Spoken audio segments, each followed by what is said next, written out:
Dear friends, آج چھوٹے ممالک جن کے تعلقات امریکہ سے بہت زیادہ قریبی نہیں ہیں اور چائنا کے زیادہ قریب ہیں، جیسے وینزویلا، جیسے ایران، اور وہ امریکہ یا اس کے اتحادیوں کی جو جارحانہ پالیسی ہے اس کا مقابلہ نہیں کر پا رہے، وہ کیا کریں؟ کیونکہ چائنا نے کسی بھی اپنے اتحادی کا دفاع نہیں کیا مشکل وقت میں۔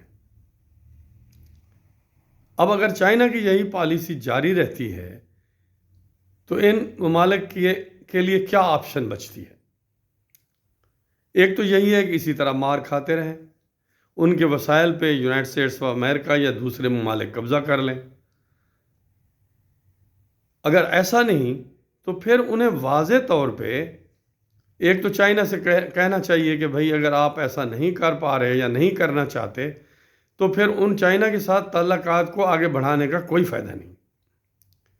بہتر یہ ہے کہ وہ ممالک پھر امریکہ کے ساتھ ایگریسو ڈائلاگ کریں اور امریکہ کی جو امیجیٹ یا شارٹ ٹرم کی جو پالیسی ہے اس کے ساتھ اپنے آپ کو ایڈجسٹ کریں۔ جیسے اب ہم وینزویلا میں دیکھتے ہیں، مدورو صاحب چلے گئے تو ان کی پارٹی ایڈجسٹ کرنے میں لگی ہوئی ہے، کنفرنٹیشن کی طرف نہیں جا رہی۔ زیادہ چانس یہی ہے کہ وہ امریکن جو پاور ہے اس کے ساتھ ایک کسی معاہدے پہ پہنچیں گے۔ Same is the case with Iran.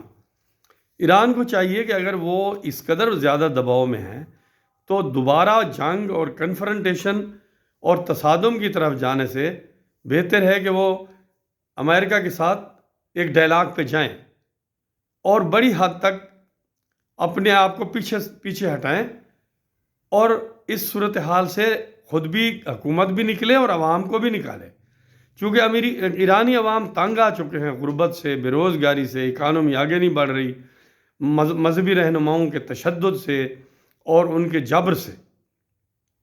بہتر یہ ہے کہ امام خامنہ ای صاحب اس سچویشن کا انالیسس کریں اور ایران کو پیچھے ہٹائیں اور ایران کے لوگوں کی صحت، ان کی زندگی، ان کے اقتصادی مفادات اور ان کے فیوچر کو اولویت دیں۔ اپنی حکومت کو برقرار رکھنا پہلا پرنسپل نہ بنائیں، اور یہ کہ ان کی ایک نظریاتی جو گیم پلان ہے وہی سب کچھ حیثیت رکھتا ہے اور ایران کے عوام کوئی حیثیت نہیں رکھتے، یہ پوائنٹ آف ویو درست نہیں ہے۔